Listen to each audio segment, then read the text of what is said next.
We'll sit up tall, practicing that good posture, engaging through those core muscles, shoulders draw down towards the hips, head pulls back, and then we'll have our feet firmly planted onto the floor, hips width distance apart or a little bit wider. We're focusing on the ankles. Our first exercise will be to lift those heels as high as is comfortable. Feel the squeeze of the calf muscles and even those muscles all along the back of the lower legs, and then we'll slowly release.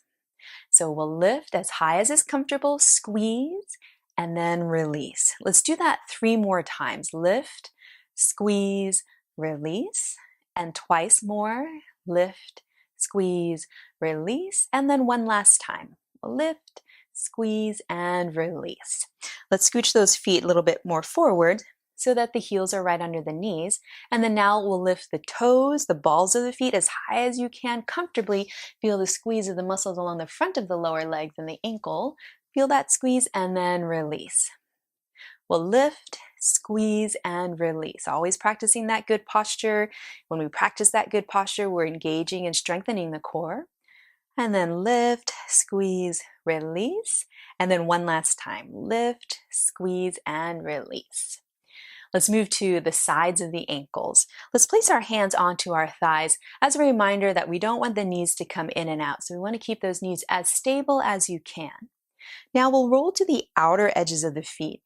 And instead of using those knees, think of engaging through the muscles on the inner ankles, the inner legs, to lift those inner edges of the feet. Feel that squeeze and then release. Try to keep those legs and knees as stable and still as you can. So lift the inner edges, feel the squeeze and release. We'll do that 3 more times. It doesn't take a lot to get those muscles strengthened. 2 more times, lift, squeeze, release. And then one last time, we'll lift, squeeze, and release. Now let's move to strengthening up the muscles along the outside. So without a lot of movement of the knees, let's start to lift the outer edges of the feet, any amount until you feel some work happening on the outer lower legs, the outer ankles, and then slowly release. So we'll lift, squeeze, release. Let's do that 3 more times. Lift, squeeze, release. Twice more. Lift, squeeze, release. And then one last time. Lift, squeeze, and release. And then if you'd like, you can get some movement, just a little circle of each foot in each direction. So they're very small areas, but are important for our balance and mobility. And so it doesn't take a lot to strengthen up those little muscles. The last exercise we will do is focused on our toes and our feet. I call these feet fists, and I'm going to remove my shoes so you can see my toes, but you're welcome to keep your shoes on.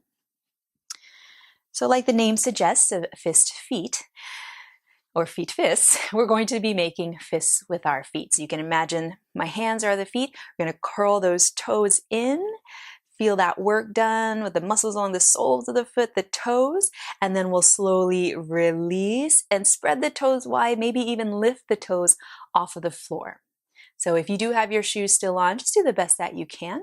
So we'll slowly start to curl those feet in, curl the toes in, feel that squeeze, and then release. Spread the soles of the feet, the toes as wide as you can. Get a nice stretch. Do that 3 more times.